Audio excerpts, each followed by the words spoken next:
Bismillahirrahmanirrahim. Assalamu alaikum. Hope so you will be fine by the grace of Allah Almighty. Friends, जब भी हम किसी ज़ुबान को सीखते हैं तो उसके लिए हमें उससे पहले ग्रामर का आना बहुत ज़रूरी है। जब तक हमें उसकी ग्रामर का पता नहीं होगा तो हम एग्जैक्टली उसको बोल ही नहीं सकते, ना समझ पाते हैं। तो इसी तरह से अगर हम इंग्लिश को भी देखें तो इसकी भी अपनी एक ग्रामर है, सेंटेंस स्ट्रक्चर है, टेंस फॉर्मेशन है, एक फार्मूला है जिसको फॉलो करते हुए हम उर्दू से इंग्लिश में या किसी भी जुबान से इंग्लिश में जब कन्वर्ट करना है तो हम उसको फॉलो करते हैं। तो आइए देखते हैं वो फार्मूला कौन सा है जिसका जानना बहुत ज़रूरी है। सबसे पहले है सब्जेक्ट, फिर है हेल्पिंग वर्ब, फिर वर्ड, फिर ऑब्जेक्ट। किसी भी जुबान से हमने जब किसी जुमले को इंग्लिश में कन्वर्ट करना है तो उसके लिए हमें इंग्लिश का ये फॉर्मूला फॉलो करना होगा।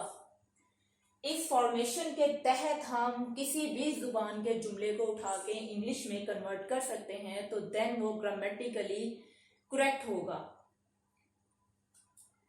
क्योंकि फ्रेंड्स, बोलने में तो ग्रामर इग्नोरेबल है, लेकिन लिखने में, राइटिंग में इग्नोरेबल नहीं है। उसमें हमें ग्रामर को फॉलो करना पड़ता है। यही वजह है कि जब ये एग्जाम्स होते हैं उसमें जो एग्जामिनर होता है, ये जो चेकर होते हैं, वो बेसिक चीज जो देखते हैं इंग्लिश में, इंग्लिश पेपर चेकिंग में, वो ग्रामर होती है। अगर कोई बच्चा समरी लिख रहा है या लिख के आ गया है या उसने ऐसे को बहुत अच्छा लिखा है लेकिन उसमें प्रेजेंट की जगह पास्ट, पास्ट को फ्यूचर, एक ही टाइम को फॉलो नहीं किया, तो उसको उसमें 15 में से 3 to 5 मार्क्स मिलेंगे। बज़ाहिर तो बच्चे ने बहुत अच्छा लिखा है, वोकैबुलरी भी ठीक है, उसने अपनी सेंस भी ठीक लिखी है, लेकिन उसमें ग्रामेटिकल मिस्टेक की वजह से वो मार खा जाता है और उसके मार्क्स डिडक्ट हो जाते हैं और बच्चा परेशान होता है कि ये हुआ क्या। और स्कूल्स में भी उसको इग्नोर कर दिया जाता है, बच्चे की करेक्शन नहीं होती, जिसकी वजह से फिर बोर्ड में जाके जो बोर्ड प्रोसीजर है उसमें ग्रामर को फोकस किया जाता है। तो यहां पर देखिए, सबसे पहले सब्जेक्ट, फिर हेल्पिंग वर्ब, फिर वर्ब, फिर ऑब्जेक्ट को फॉलो करते हैं और इस तरह से फिर किसी भी जुबान से, हम यहाँ पे उर्दू की अगर बात करें तो उर्दू से इंग्लिश में करना हो तो हम पहले इसको देखेंगे, इसके मुताबिक हम इंग्लिश में कन्वर्ट करेंगे। तो पहले देख लेते हैं ये subject, helping verb, verb, object है क्या। Subject AC stand for helping, मतलब हेल्प करने वाला वर्ब का, वर्ब का ये हेल्पिंग वर्ब है। और ये है V stand for verb. Object, object के तो बहुत सी मीनिंग्स हैं, लेकिन यहां पर इसका मीनिंग मफूल का है। सब्जेक्ट उर्दू में देखें तो सब्जेक्ट किसे कहते हैं, फाइल को। फाइल क्या होते हैं, काम करने वाले को कहते हैं। हेल्पिंग वर्ब क्या होता है, इमदादी फेल, मतलब जो काम के साथ मदद करे। कैसी मदद करे, समझने में। वर्ड क्या होता है, फेल होता है, और फेल क्या होता है, काम। ऑब्जेक्ट क्या होता है, मफूल,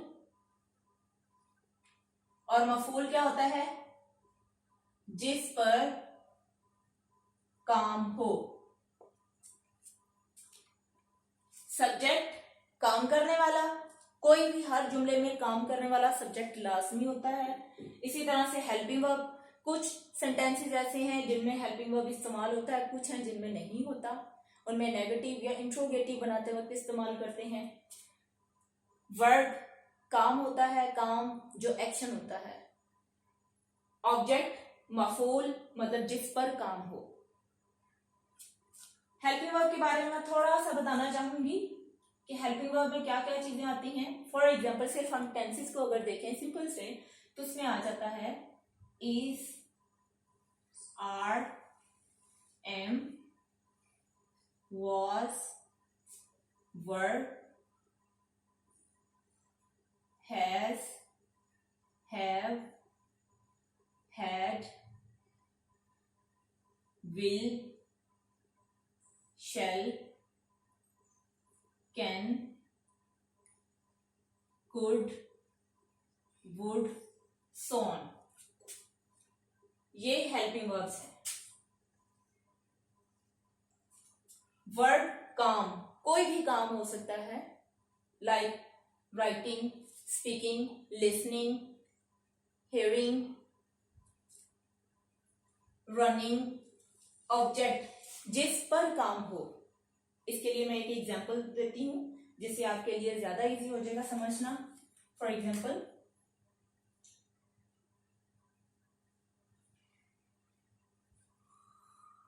मैं आम खा रही हूं। ये उर्दू का एक जुमला है जिसको इंग्लिश में जब हमने कन्वर्ट करना है तो उसके लिए हमें इस फॉर्मूले को फॉलो करना होगा। लेकिन इससे पहले हम देख लें कि इसमें सब्जेक्ट कौन सा है, वर्ब कौन सा है, ऑब्जेक्ट कौन सा है। हेल्पिंग वर्ब टेंस के मुताबिक लगता है, लेकिन यहां पर देखिए सबसे पहले मैं क्या है, मैं सब्जेक्ट है, काम करने वाला, मैं काम करने वाला। आम क्या है, ऑब्जेक्ट। खा क्या है, वर्ब। और रही हूं हेल्पिंग वर्ब है। देखिए यहां पर आम, काम करने वाला इसमें कौन है, मतलब आम खाया जा रहा है, लेकिन कौन खा रहा है, मैं, सब्जेक्ट आई। देन मैं और खा रही हूं, लेकिन क्या खा रही हूं, खा क्या रही हूं, किस पर काम हो रहा है, मैंगो पे, तो ये ऑब्जेक्ट है मैंगो। मैं हूं और आम है, मैं सब्जेक्ट हो गया, मैंगो ऑब्जेक्ट हो गया, और खाना क्या है, वर्ब। तो वर्ब की क्या होगी, eating. Eat first form ING साथ लगा दिया क्योंकि टेंस के हिसाब से ये कॉन्टिन्यूअस का है, इस वजह से आईएनजी साथ लगा दिया। और यहां पर हेल्पिंग वर्ब देखिए ये है, आई है, तो इस वजह से इसके साथ एम लगेगा। अब इसको बनाते हैं इसके मुताबिक। यहां पर देखिए सबसे पहले सब्जेक्ट, सब्जेक्ट क्या है, I, I. Then helping verb, helping verb इसमें क्या है, am, I am. Then verb, verb क्या है, eating, I am eating.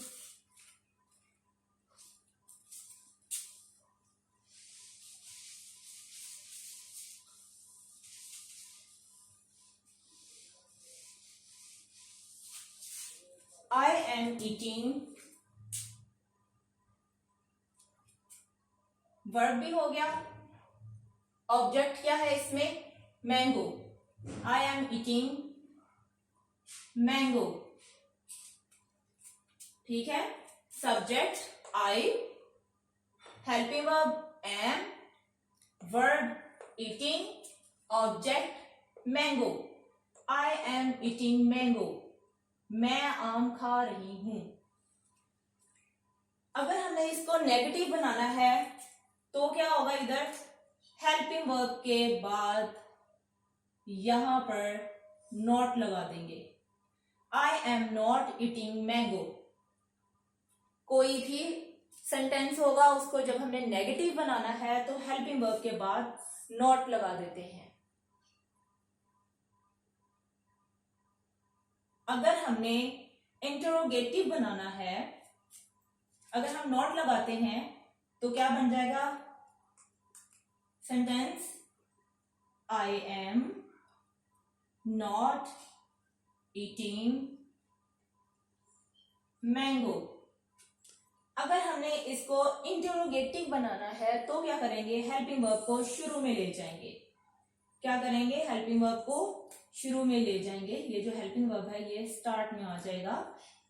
M I eating mangoes. यहां देखिए इस एग्जाम्पल को छोड़े ये वाली देखते हैं। एम आई ईटिंग मैंगो और एंड पे इंटरोगेटिव साइन आ जाएगा। देखिए यहां से एम स्टार्ट में आ जाएगा जो हेल्पिंग वर्ब है। एम आई ईटिंग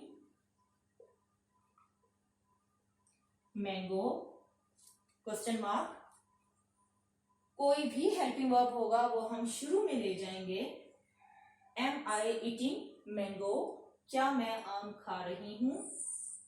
इसके अलावा फ्रेंड्स इंट्रोगेटिव दो तरह के होते हैं, हेल्पिंग वर्ब के साथ या फिर WH के साथ। उसमें मैं इंशाल्लाह अलग से वीडियो बनाऊंगी, लेकिन अभी फिलहाल ये हेल्पिंग वर्ब वाला इंट्रोगेटिव बन रहा है तो मैं इसी के मुताबिक समझाऊंगी आपको कि एम आई ईटिंग मैंगो। उर्दू से इंग्लिश में कन्वर्ट करने के लिए देखिए मैं आम खा रही हूं, हमने सेम इसी तरतीब में इंग्लिश नहीं बनाई।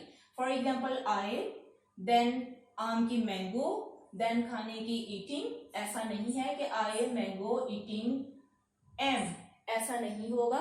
इंग्लिश का अपना एक फॉर्मूला है जिसको फॉलो किया है। सबसे पहले सब्जेक्ट जुमले के अंदर से देखेंगे, देन हेल्पिंग वर्ब देखेंगे, फिर वर्ब और फिर ऑब्जेक्ट। जो हेल्पिंग वर्ब और वर्ब है ये हम टेंस के हिसाब से फॉलो करते हैं। वो टेंसेस का मैं अलग से एक टेबल बनाऊंगी इंशाल्लाह, उस पे वीडियो बनाकर आपके लिए मजीद कन्वीनियंट और इजी कर दूंगी और आपको मजीद समझने में आसानी हो जाएगी। तो जब हमने इसके मुताबिक फॉलो किया तो क्या आया, subject I am eating mango.